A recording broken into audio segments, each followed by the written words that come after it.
Oh, I see.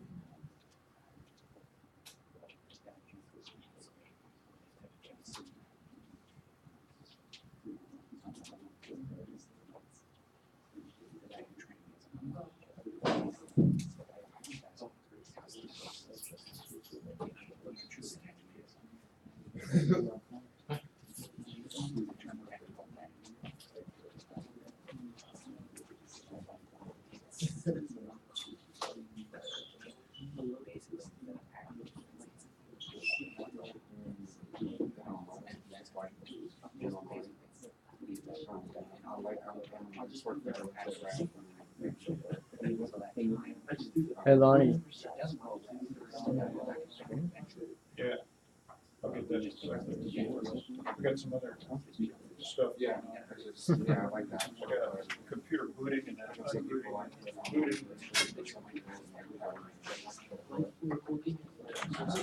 Get it. Smarter. Yeah, it keeps happening, even in Mr. North's class on Monday.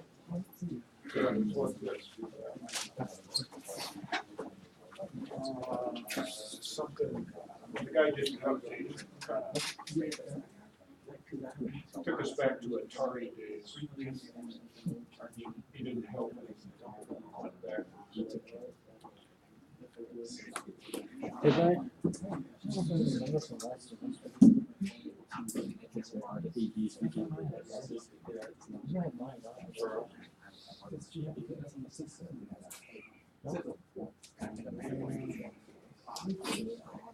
I did work too. Oh my God.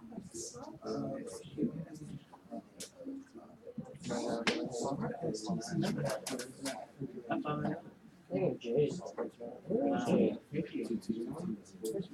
not in his class. Is he not?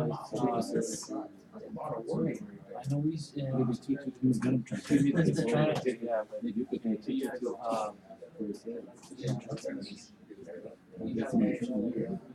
I mean, just. it's just, I know he's in a trial on Friday. But I don't know, I can't remember if he's taking something else or not.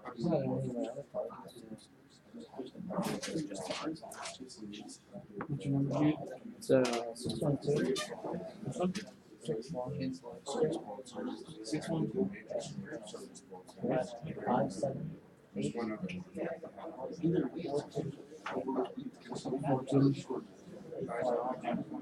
And just SCC and a long term job.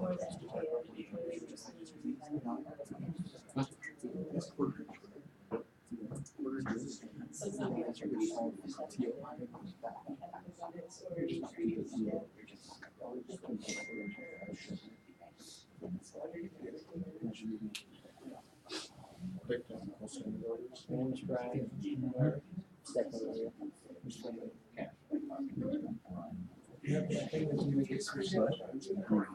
That's right.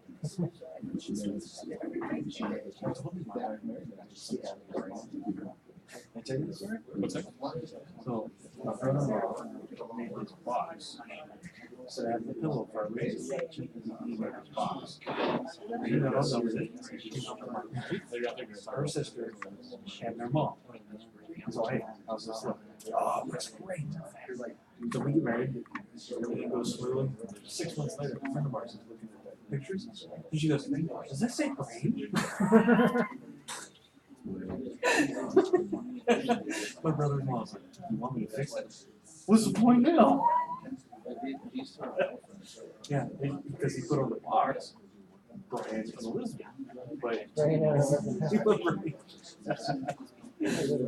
yeah, just in your mind, it's still spelled correct.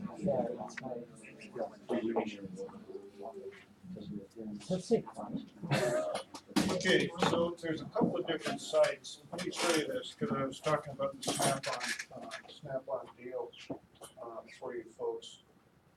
Some of you have already found this, and it's not really that hard to find. It's called the Student Excellence Program.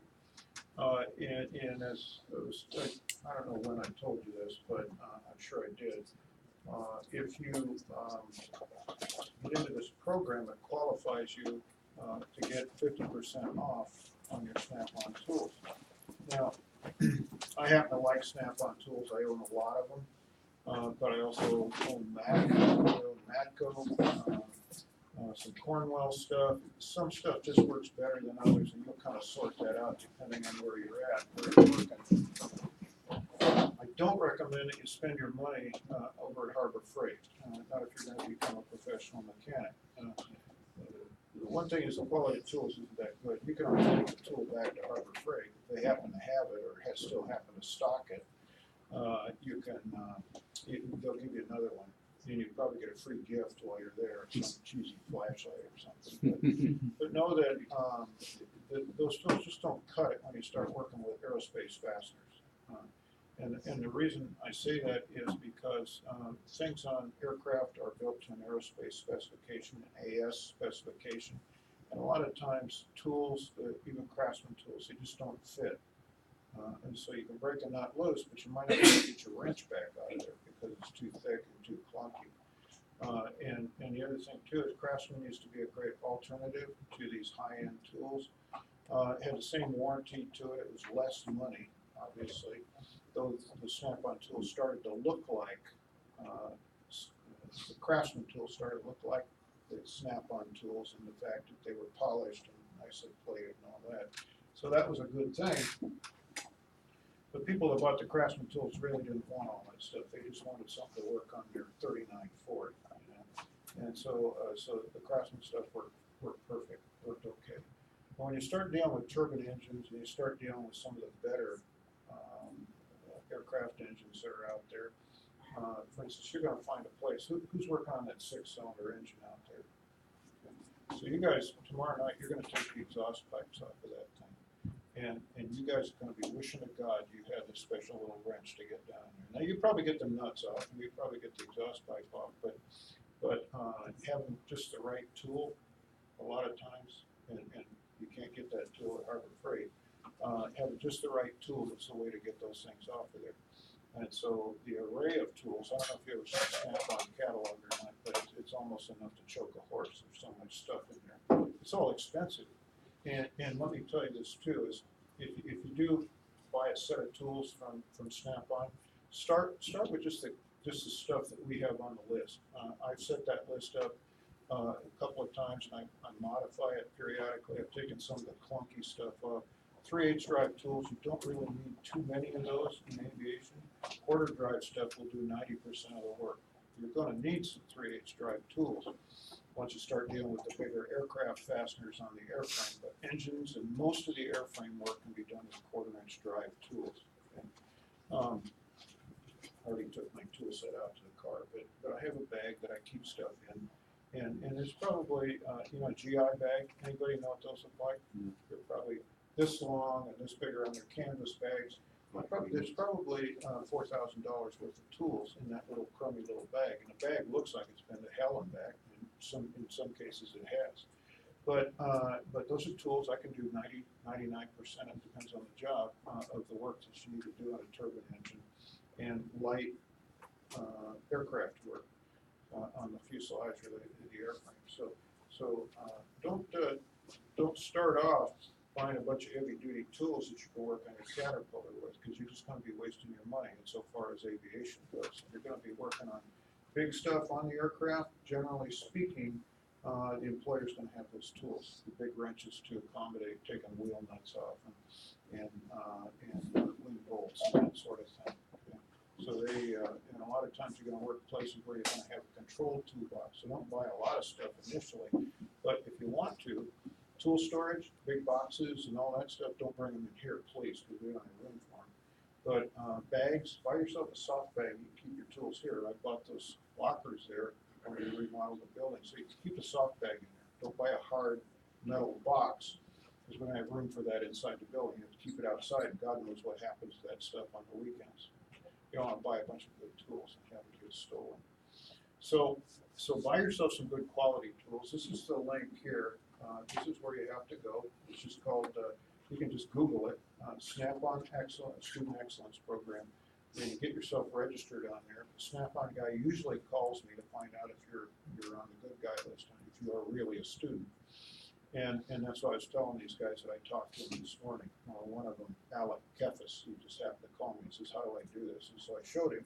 5 minutes later, here comes a Snap-on guy calling me, asking me if Alec is one of the students here. And he asked about some of the other guys here as well. So once you're in the program, you just deal directly with the industrial people. You don't deal with the guys on the trucks. You see them all driving around, stopping at auto shops and boat shops and all that. You don't deal with those guys. You deal directly with the corporate people. Half off, 50% off. You know, I got a wrench. It's 2 ends on it, 2 box ends. It's probably only about this long, $60. That's the only thing that works on a turbine engine on that size fastener. So you're gonna have to have this stuff. It's better to pay 30 for it than it is 60, right? Right? You're gonna do your work. I'm not saying you have to buy those wrenches yet. We have a tool list for you. Use the tool list that we gave you. Start accumulating this stuff. And that's the other thing. Start accumulating it. So Snap-on sells stuff in kits, and you think, oh man, that's a lot of money, but I get all this stuff. Well, you're not ever going to use all that stuff. So kind of ask around a little. You want to ask me, I'll tell you.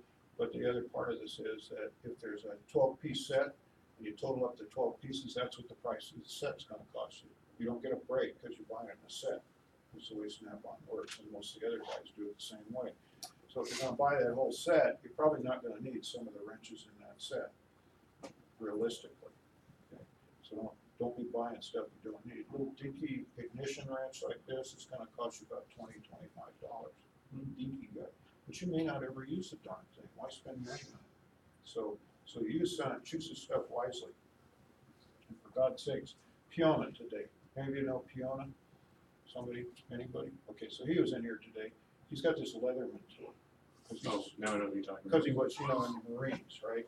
And the Marines do stuff like shit sometimes, frankly. and they work on the floor. Did I tell you, stay off the floor? You ain't in the Marines anymore. Don't work on the floor. So get your act up, start cleaning up your act, because this stuff's too expensive.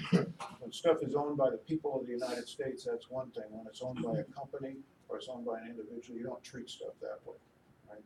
So he's using his Leatherman here, taking some nuts and bolts off of something. I'm right in the middle of him with both feet. Because the next time those fasteners have to be removed, they're probably going to be all screwed up. Because he didn't use the right size wrench on it. Right? So please, use a good wrench, use a proper wrench. There's a place for crescent wrenches and water pump pliers and all that. But if you can use a wrench, please use a wrench. Some of these nuts are aluminum. You're going to see that on these engines out here. Use the wrong size wrench. You try to wing it, you're going to destroy it. You're just going to screw it up. 12-point nuts, double hex nuts. They use them everywhere on turbines. Higher performance aircraft, everywhere. Don't use anything but the right wrench on those things. Maybe something will kind of fit.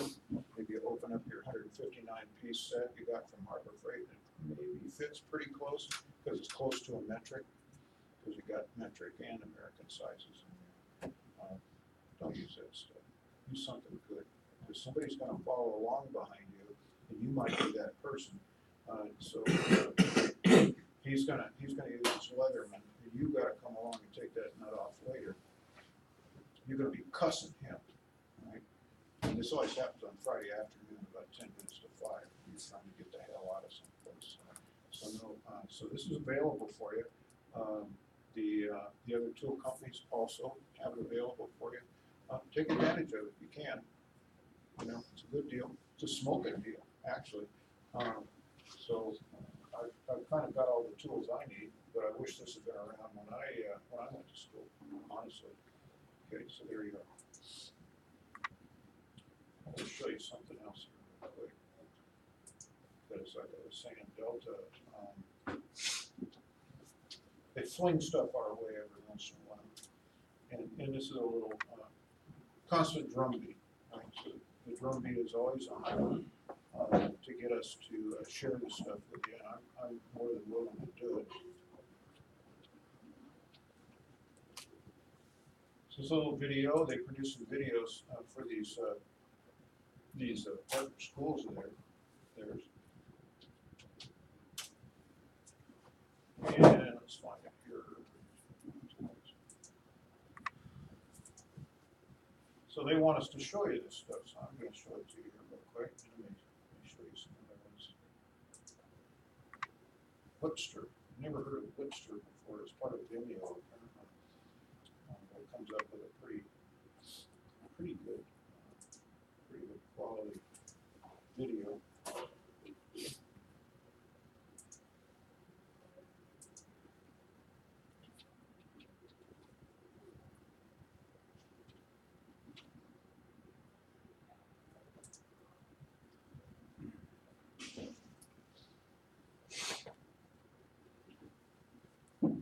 Started.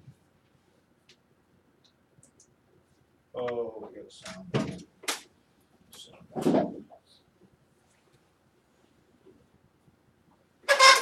I'll restart it.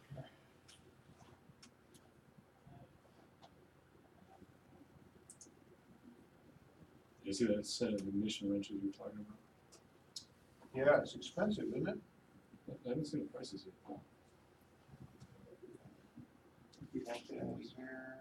The person for our team at Delta. What made this break? What makes this go? High-tech tools, a cutting-edge work environment, and joining a team effort to solve problems and accomplish critical missions. Sound like fun? We think so. We're Delta Tech Ops, the men and women.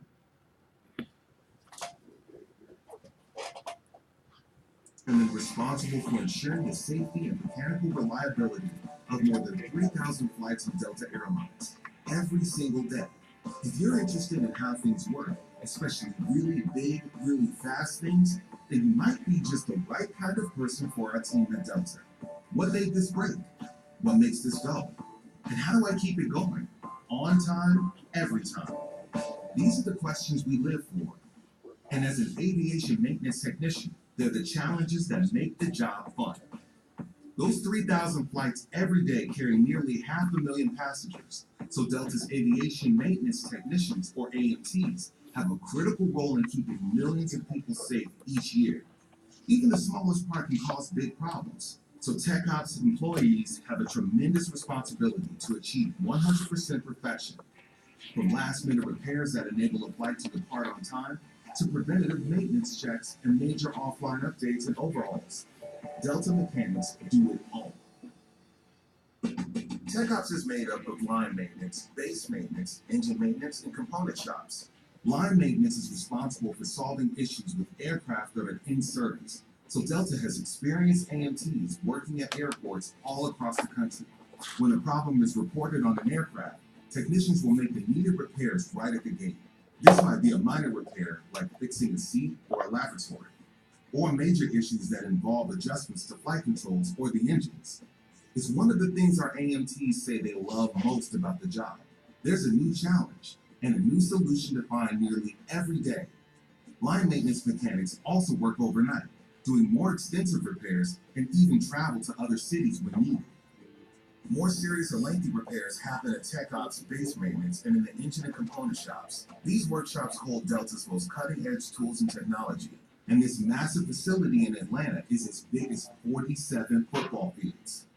The AMTs working here can tear down every part of a plane to make repairs, overhaul engines, or replace entire systems. Every one of our nearly 1,000 Delta aircraft are pulled from service at regular intervals to undergo FAA-mandated inspections and preventative maintenance. But Delta's engineers and mechanics take it one step further with innovative predictive maintenance practices that have made us one of the most reliable airlines in history. In fact, dozens of other airlines and organizations also bring their planes to Tech Ops for servicing by our expert crews.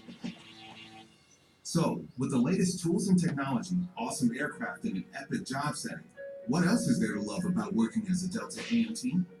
According to our employees, a lot.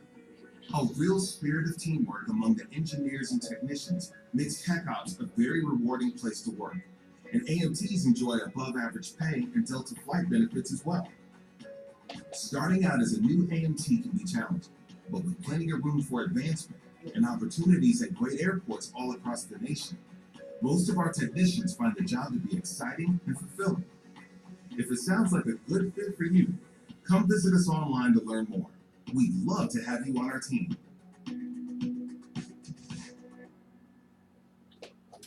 Okay, so I can tell you it ain't that easy to get in there, but it ain't that hard. Let me show you one here. If you just came out of high school, this is the one for just coming out of high school.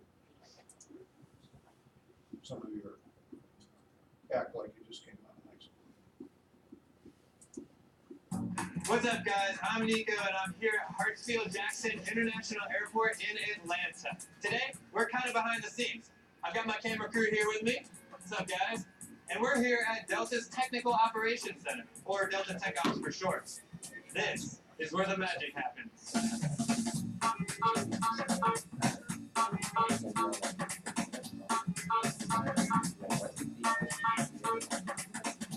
Watching planes take off and land is really cool, but taking them apart is even more fun, and that's where Tech Ops comes in.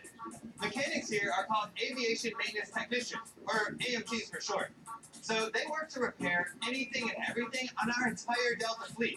With over 3,000 daily flights, this place is always hopping, nonstop. Hey Nico, how's it going? Great, guys, this is Karen. She's one of our AMTs. Tell us what's happening here at Tech Ops. We want to see some cool stuff. Okay, well there's lots of cool stuff happening right now. We have a brand new aircraft right from the factory, and we're doing what we call a pre-service modification. So it's our initial safety inspection, and that's where we add all the cool things. So it's a brand new plane and we're already doing safety checks? Absolutely. We've got over 500,000 passengers flying on Delta flights every single day. So safety is our top priority, and it all starts here at Tech Ops. Oh, hey, speaking of which, we need to get you harnessed up. Let's go. What? Harnessed up? Okay, Karen, what have you gotten me into up here? Well, some of our airplanes are really big, so we have to work in unusual areas. This is how we work whenever we have to do inspections on the actual aircraft or near the tail sections. So, what exactly are we looking for? Mostly evidence of lightning strikes or structural damage. But in this case right now, they're actually installing an antenna for Wi-Fi, just so our passengers can stay connected. That is so cool. This is amazing. I can't get over how massive this place is. And that's just one hangar. The entire Tech Ops facility in Atlanta is within 45 football fields. No way. Yeah? Come on, I'll show you some other cool things. Whoa. What is this? This is called the test cell. So here we run the engines at full power to make sure that they're functioning properly. But not while we're in here, right? Right. It's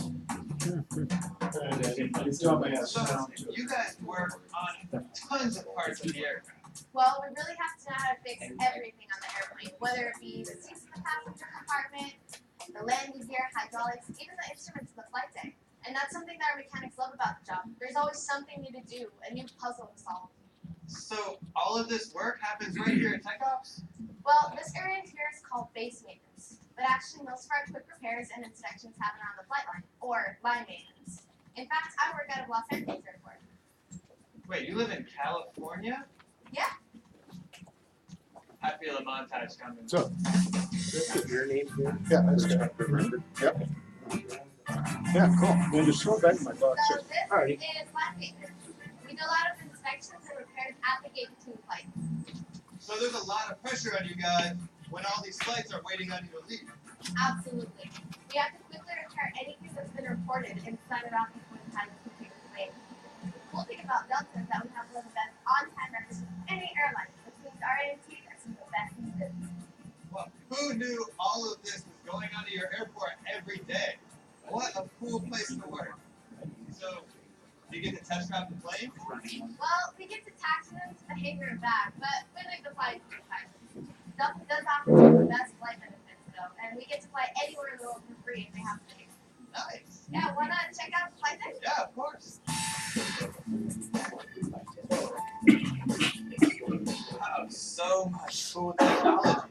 You work on all of this? Yep, every single part of the plane.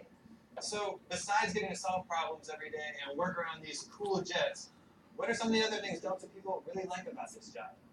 Well, there's a huge sense of teamwork here, as we all feel we're part of a bigger mission flying millions of Delta passengers safely. It's a great culture, and it pays really well, which is awesome for a job you can really enjoy.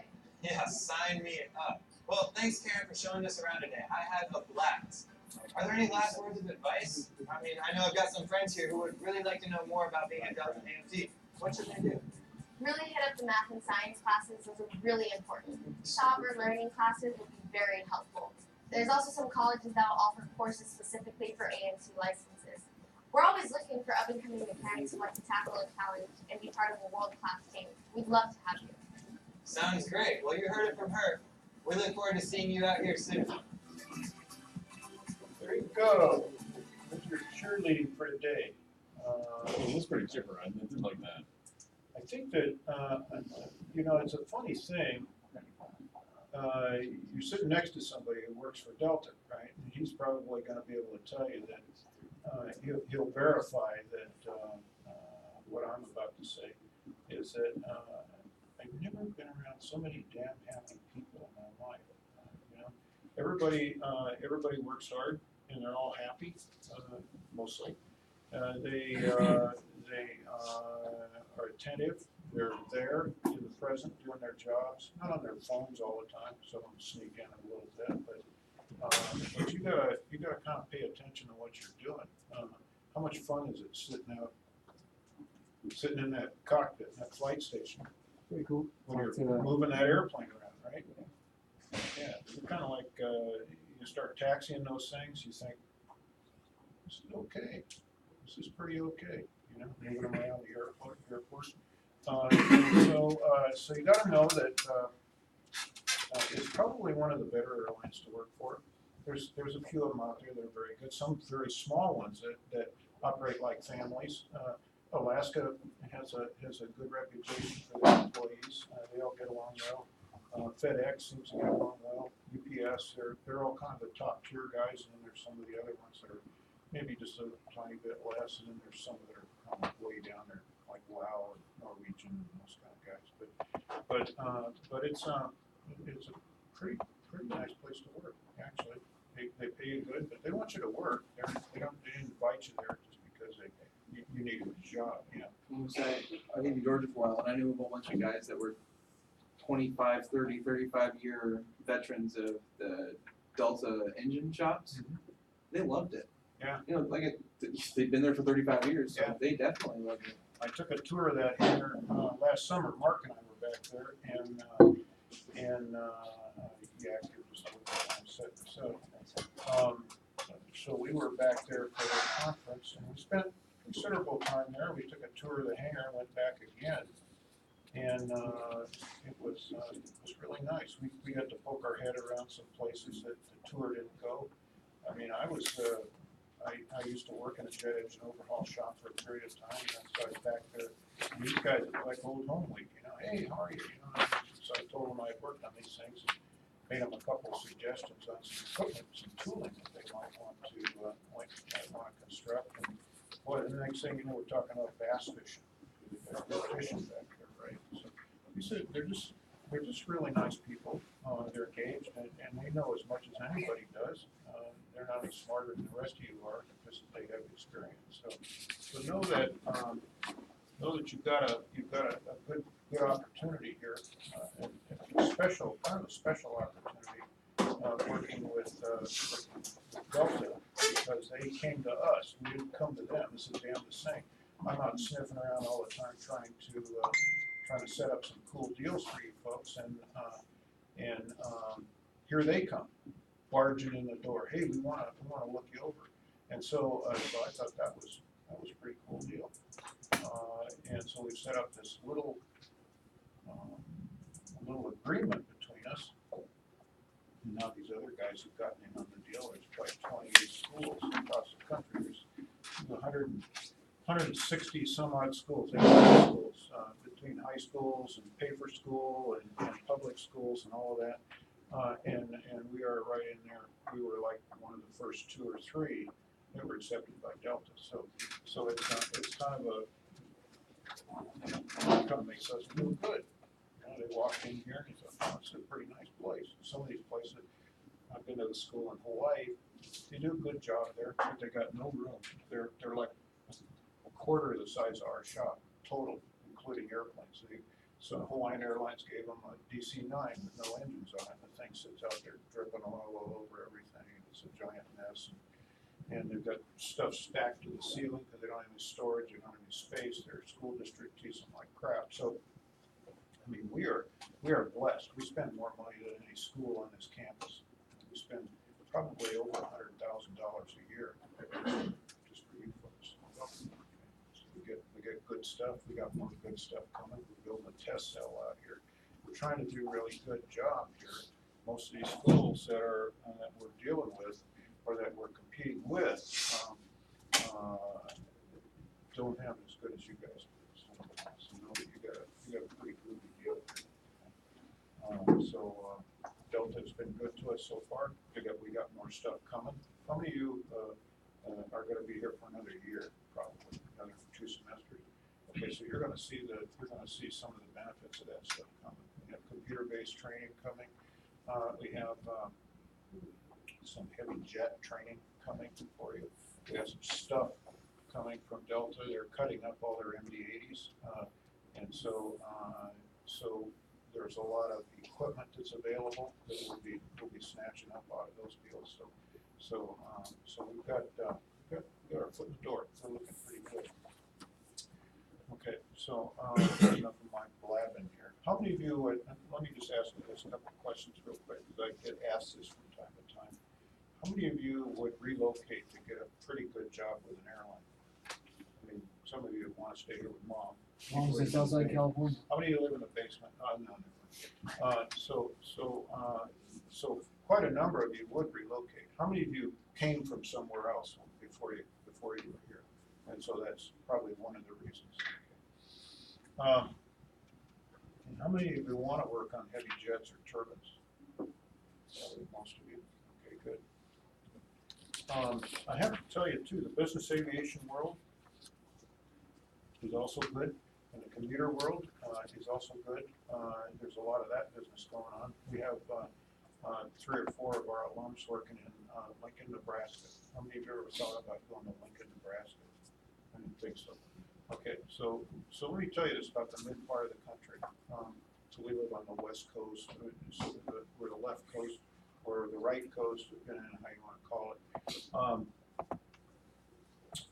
it.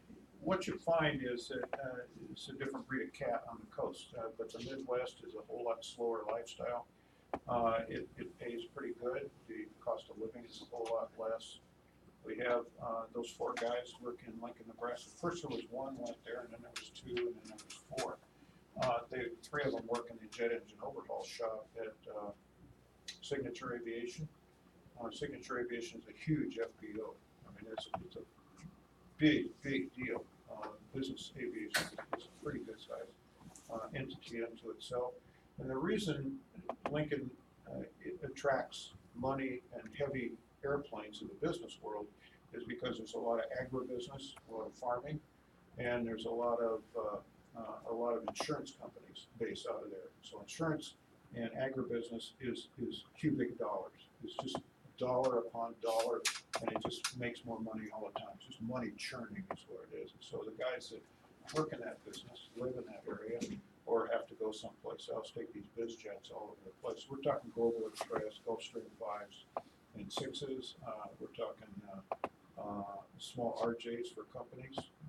These are late model airplanes. Now, think about this. Some of you, how many of you came from like the Midwest, Kansas, Missouri, and 2 or 3 of you? Okay, so you know what I'm talking about. So the slower lifestyle there. People are largely pretty nice, pretty welcoming people to all different kind of whatever you got going on, whatever color you are. The cost of living's a lot less. Most of these guys bought houses when they got there because they could afford it. Most of them have now a second house, so they're renting the first house that they got.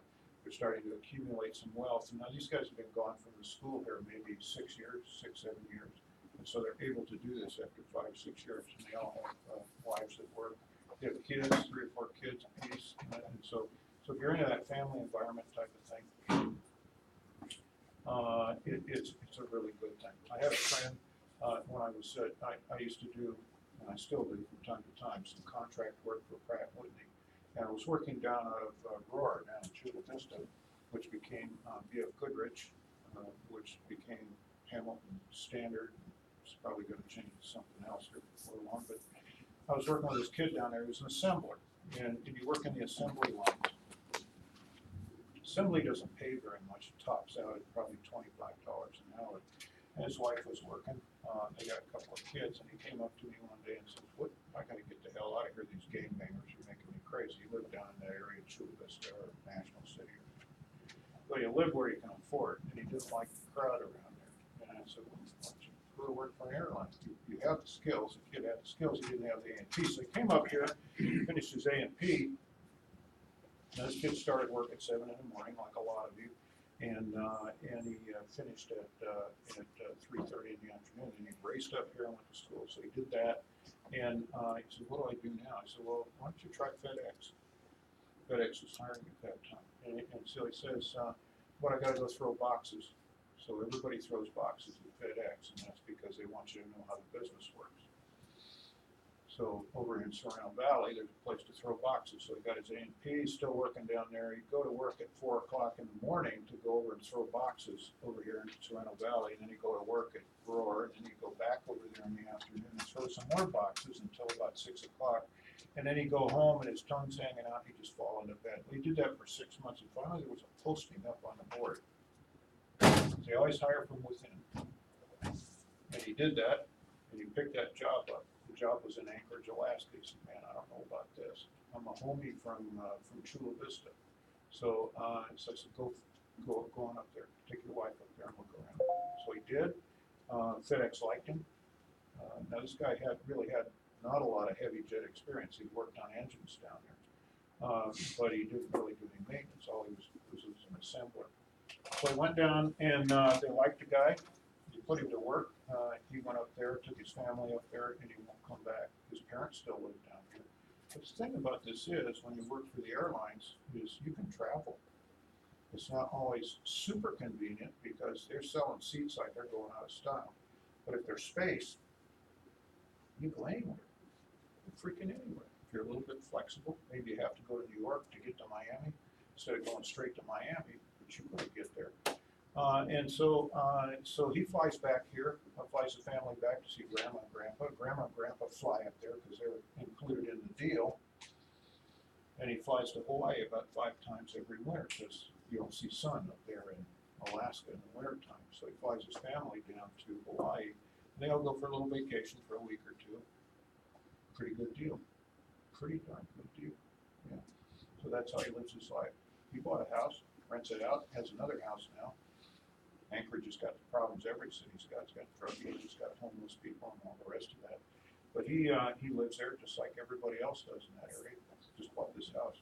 I'm envious. I never wanted to buy a house. I'm envious. He's got this big lawn, probably all snow now, but so a big lawn that goes right down to a little lake. There's floatplanes on the lake, fish down there, salmon run into the lake from the sea. Pretty good deal. So it's a different lifestyle, certainly. How many of you love snow? I should talk about this with you. Who love snow? Boy, you messed up. But if you like snow and you can deal with it, that opens up a lot more opportunities for it. So the Delta guy, back to the Delta guy, runs a station here. He opens up a spot every once in a while, and he has his people come from New York or Florida. And they think, "Oh, gee, California," and then they get out here and they find out how expensive it is, and they turn around and they leave. I can't believe it. He's hired about 4 people off the street. Off the street. That's like winning the lottery here in San Diego, and that's because the only people that'll put up with that are people that live around here and know what it costs to live around here. So they pick those jobs up. But people from somewhere else, they don't have anything to do with the cost of living here. Once they look at a house, see that it's $600,000, and they were living in a place equal or better for $200,000. There you go. So if you're local, you know the ropes around here, you can do pretty good, especially if you have a partner, a husband, or a wife that is also working. You can do pretty good. Top of the pay scale. Most of these places about 8 years. I think Delta starts their mechanics about 26, 27 bucks. Starts, and then it goes up to just a tiny bit under 60. By the time you hit 8 years, they'll be way over 60, probably 70 by then. Don't forget, Uncle Sam takes a full third of that.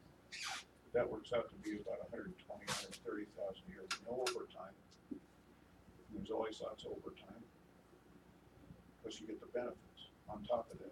The benefits are gonna be another third of your pay on top of that. So, health, all of you are pretty healthy right now, but if you get sick or something, or you got kids or a wife, that really comes in super handy. The travel benefits, dental, eyeglasses, all of that stuff. That all adds into the package. So you're all healthy now, you don't need any of that stuff, but believe me, one day you will. So be sure to do, when you start looking for jobs, around here it's gonna be a little slim pickings. There are a few of you are gonna pick up some good stuff, but some of you are gonna have to relocate. It's just the way it is. Just the way it is. But you'll all be good. You'll all be fine. Well, not all of you. Let's get started. You guys got any questions about this stuff? If you want to know anything about it, you know, I may just be an instructor here, but I came out of the field. I've been in the business for probably about 45, almost 50 years, and I've done all these different spectrum of things. So I know what it's like to stay in contact with these people. It's really a funny thing, you know, when the Delta guy comes in here, he says something, and says, "Oh, listen to what he said." And I just said it 5 minutes before that. He didn't do it anyway. But no, I'm giving you the straight scoop. I mean, sometimes it didn't sound real pretty, but that's what it is. Work nights. How many of you like to work nights? Okay. Be okay. Be all right, because that's what you're going to do, right? You won't see the sun until you hit 30 years. All right, so we talked about two-stroke cycle engines last week, and that was one up, one down on the piston moving, right? And everything, the whole power cycle was taken care of in one revolution of the engine. So you want me to go back over and we'll look at that again real quick? I'll just go through it's supposed to be that.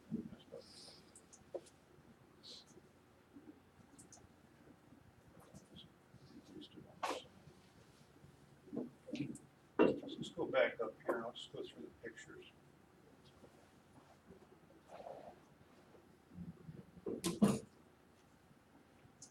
Okay, so the two-stroke cycle engine,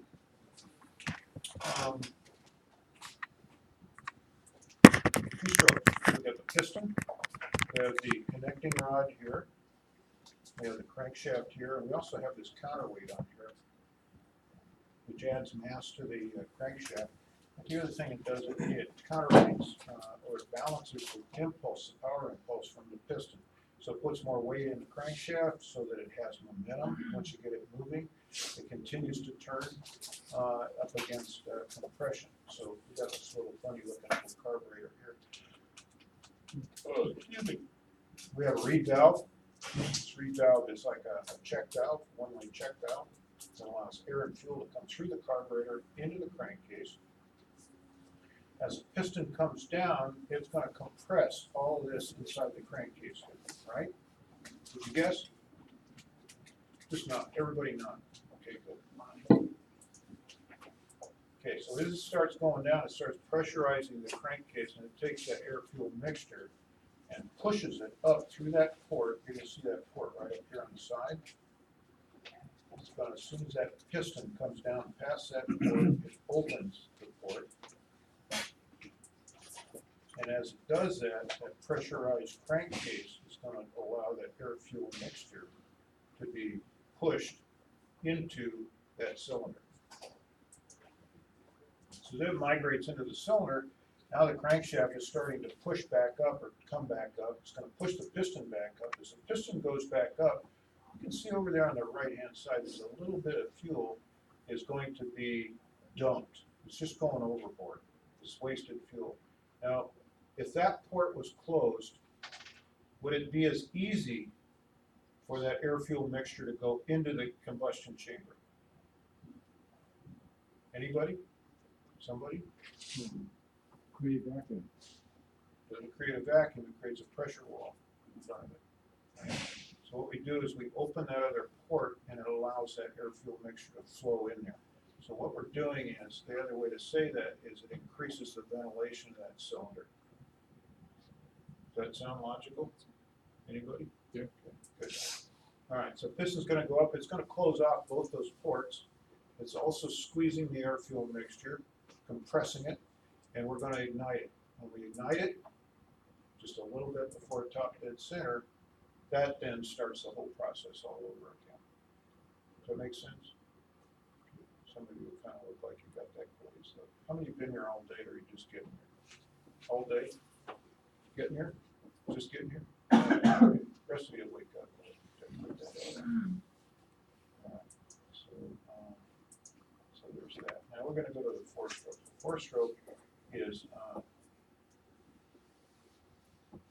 2 revolutions of the crankshaft for 1 complete power cycle. So we're gonna have 4 piston movements. We're gonna have 1 ignition event. So we've got a total of 5 events, and we're gonna be completing every cylinder is gonna fire within those 2 cycles or 2 rotations of the crankshaft.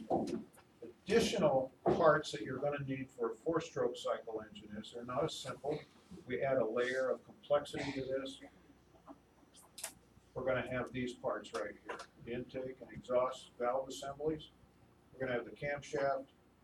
We're going to have the lifters, the rockers, and the push rods. I took you all outside the first day, when I first night showed you that engine out there. So all of this is going to be the valve train. On the other engine, we used a reed valve, and we compressed it all in the case. This is going to be a separate side system. The intake system is going to be separate from the crankcase. All right, so this is how this one's going to play out.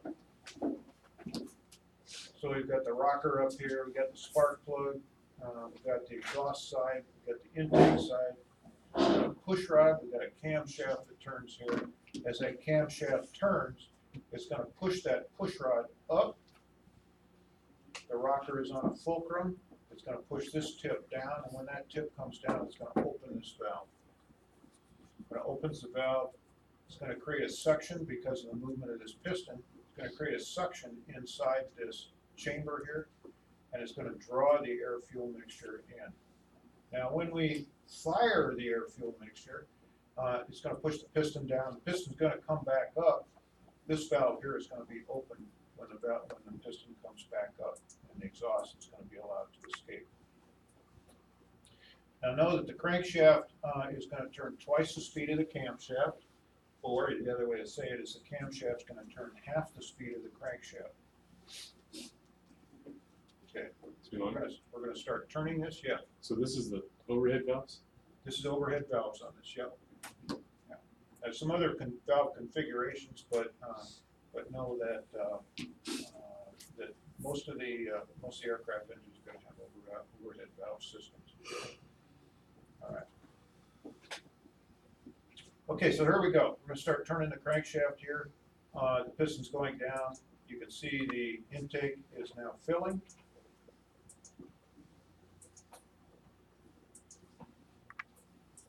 We're going to compress the air-fuel mixture here. Those valves are closed. We're going to ignite that air-fuel mixture just before top dead center, and then the power stroke is going to begin. This is the 3rd stroke. That expanding gas is pushing that piston down, pushes the piston down. That gas is still pretty hot. It's going to be looking for a way out. Just at the bottom, and just before the bottom, the exhaust valve is going to open. That gas is going to begin to flow out of the cylinder, even though the piston is still moving down slightly. The reason for that is because that gas is expanding. The valve is open. The piston's going up. It's going to displace that exhaust gas. It's going to push it right out. The exhaust valve closes, and the whole thing starts all over again. Yes? So the spark is introduced before top dead center? Just before top dead center. Just before, and then after top dead center, that 15-degree mark, is that when it's pushing down, it's making its... It's going to have the highest average pressure inside the cylinder. That's a 15-degree mark. Yeah, you're going to have pretty high pressure just over top dead center right here. Right. But once it moves over a little bit further, now you have that very high pressure, but you also have the mechanical advantage starting to occur on the crankshaft Because of the weight. And Yep. Okay. because of the weight of the And you're crankshaft. trying to stop it from going the wrong direction. Exactly right. You want it to keep moving that same direction, right? So that high pressure now is adding an impulse to the crankshaft, adding it, keeping it going in the same direction. So if you had the highest pressure right here, you wouldn't get any turn on the crankshaft. In fact, it might just blow the head off, or it might just bend the connecting rod at this point right here.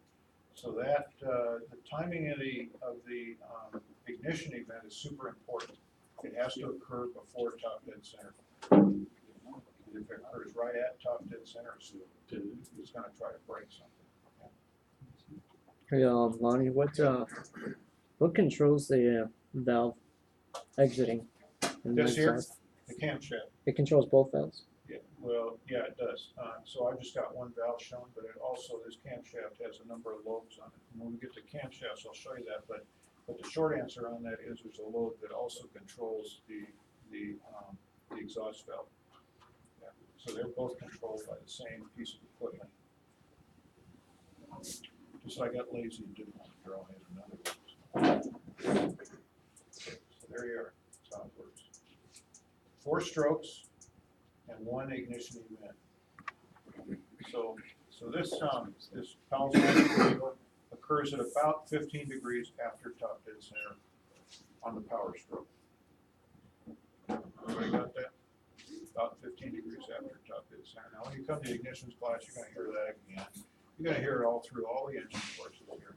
It's about 15 degrees. Now it may be 13 degrees, it might be 14, it might be 16, it might be 17. Somewhere in that range is where it's going to occur, and that depends on the engine itself. Okay. And so you have to also think, I'll show you the graph here. 15 degrees, and this is crankshaft rotation, because we don't know, the piston might go down 5/8 of an inch, it might go down 11/16 of an inch. Who knows how far the piston moves? The only thing that we're able to see from the outside of the engine is the rotation of the crankshaft. And that's why we refer to it in terms of degrees of crankshaft rotation.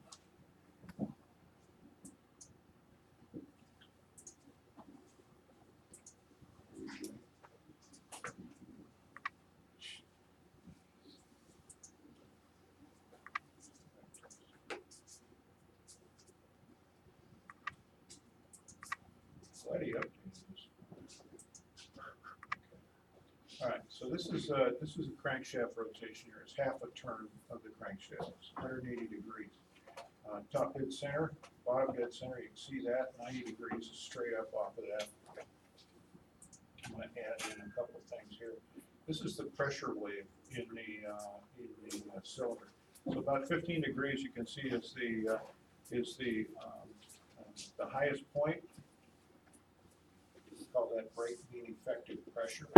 It's the highest average of all of the pressure in the cylinder. Now we're going to just look at it. Remember, as that crankshaft lays over 90 degrees, that piston is going to have a lot of leverage on it. Now at this point here, we haven't got a lot of leverage on the crankshaft because of the angle of the connecting rod. The connecting rod is just not quite straight up and down, but we have a lot of pressure to compensate for that. So the crankshaft is starting to turn pretty quick right here, but we have all this other pressure right through here is going to add to the movement of that crankshaft because of the leverage of the connecting rod. So this is the area here where you're actually going to get, between these 2 red vertical lines, this is the area where you're going to get any real power out of the engine, right through here. If you think about it, as the piston moves further and further down, the connecting rod lays over further and further. We start losing pressure in the cylinder as the pressure in the containment, that is the cylinder, starts getting bigger and bigger. What happens to the pressure inside of it? It starts to decrease, right? As that pressure begins to decrease, you get less and less pressure acting on the crankshaft, but you have more leverage. It's like when you use a breaker bar to break a nut loose or a bolt loose, right? You have a long bar, takes very little effort. You have a little short one, you kind of got the muscles, the veins on your neck start sticking out, right? Well, the engine kind of senses the same thing. So what you try to do is have a consistent thrust pushing against this crankshaft. And this is what allows that, is that nice smooth line pushing against it. Now, what you want to have is you want to have nice even power impulses. So we're going to have, on a 4-cylinder engine, we're going to have one power impulse every 180 degrees of rotation of the crankshaft. You all figure that one out? It takes 2 full revolutions for all the cylinders to fire. That means we've got to have 1 cylinder fire every 180 degrees of crankshaft rotation. Does that make sense? Twice around, divided by 4, is a half a turn for each cylinder. If you've got a 6-cylinder engine, that's 120 degrees. So it's not quite 180, it's about 2/3 of the way around. It's about 1/3 of the way around, and then it's the next third, then it's the next third. That gets you 3 cylinders, and then the next revolution, you get 3 more cylinders. So all of those cylinders have to fire within those 2 revolutions.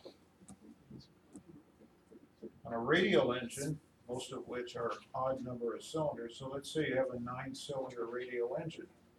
You just divide that 720 degrees by 9, and that tells you when that cylinder is going to fire. That makes sense? Every 4-stroke cycle engine will fire within, all the cylinders will fire within 2 revolutions of that engine. Okay? You go to the bank with that one. Okay. 2 revolutions on a 4-stroke cycle engine. Let me see if this will work. I showed this yesterday. Maybe it is going to work. Yeah, here we go. This thing usually just takes off here.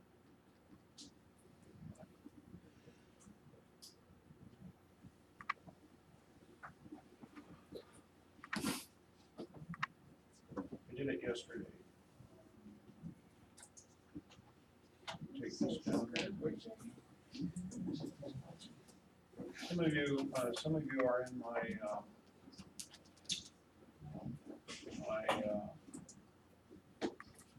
ignitions class, and so I showed this to them. So this is important.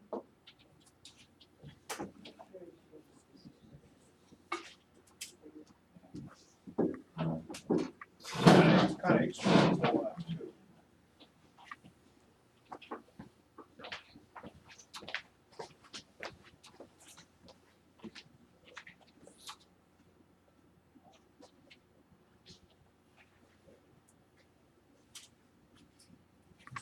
There it is here. Now what you're going to see is the inside of the cylinder. Somebody dropped the camera in there. You're going to see the spark ignite the air fuel mixture. You're going to see the air fuel mixture coming past the valve. It's going to burn across the piston, and it's also going to go out the exhaust valve. Look at that. All right. So there's the air fuel mixture coming in. It's cool. The piston's coming up. You're going to see the spark before it gets to top dead center, and then it begins to ignite and combust. Okay, so you got all that hot exhaust gas in there. It's all burned itself out. That piston's going to push it right on out. More coming back in. Now watch, right before top dead center, the spark's going to occur, and then it begins to combust, pushing that piston down. You see the flame go out, the exhaust valve opens. It's going to push that exhaust right out the cylinder. So is there a reason why there's more flame on the intake valve than there is in the? So the intake valve is a cool air fuel mixture, and what's happening is it's vaporizing as it's coming into the cylinder, because the cylinder's hot. And so you're seeing the condensation that's coming out of it. It kind of acts like a vapor cycle is what it acts like. So that's just air fuel mixture right there. It's being compressed, being ignited, I think it's just the angle, but it looks like it's closest to us and around to, is we're looking at it on the right-hand side, and that's why you're seeing that fire. Anybody wanna see that again? I'll do it one more time for you. What I want you to see is the ignition relative to the movement of the piston. Kinda have to split your vision there real quick.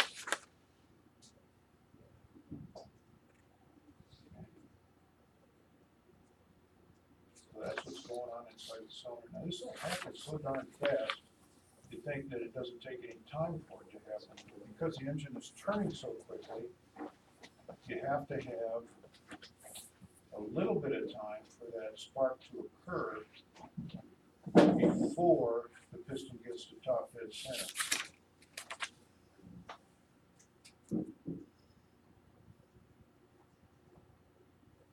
So that's the 4 cycles right there, right? The 4 strokes, yeah. 2 power and 2. 2 revolutions of the cylinder of the crankshaft. Yeah, 2 revolutions of the crankshaft, 1 cycle. So this is the intake,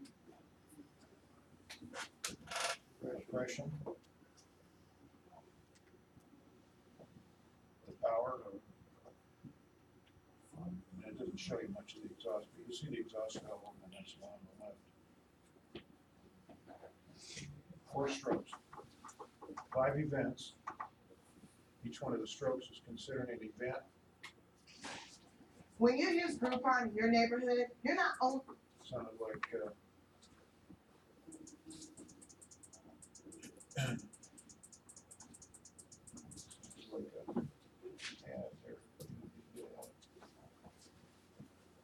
So you all kind of got an idea about that?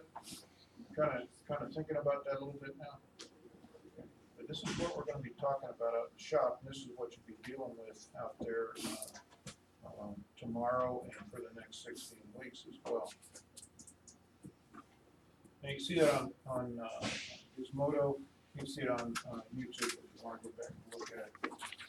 Okay, so all of these engines are going to ventilate, and I should tell you too, those of you working on the 6-cylinder engine tomorrow, and those of you assigned to the IO360 tomorrow, or to the O360, you didn't have it last week, you got it here now. We're going to be taking some stuff off of those 2 engines tomorrow, so bring some tools. You bring a good selection of tools. We're going to be stripping those engines, getting them down to bare engines.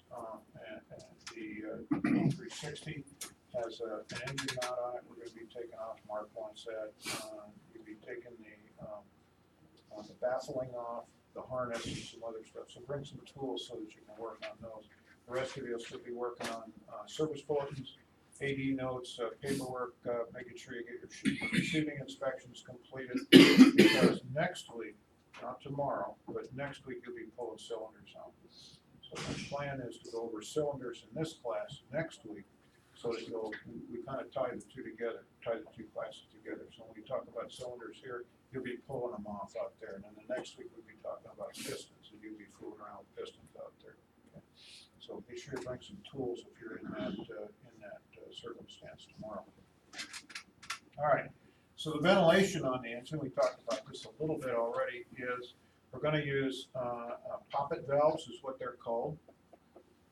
The valves that control the flow of air through the cylinder are called poppet valves. They are part of the cylinder assembly, I should say. They're pushed open, and they have springs on them that close them.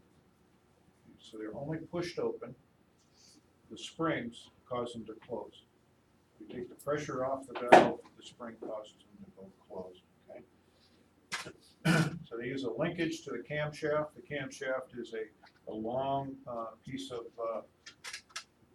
steel or iron that is ground so that it has eccentrics on it.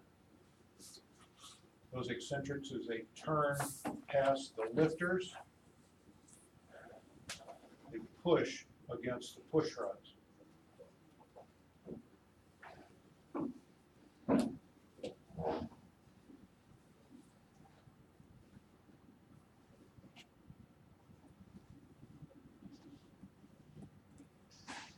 Before we crawl into this, why don't I give you a little break here. So it's about 5:45. Be back at Yeah, be back at 7, or no, not 7, be back at 6 o'clock, and we'll take this up again. We'll take a pee break, we'll get a cup of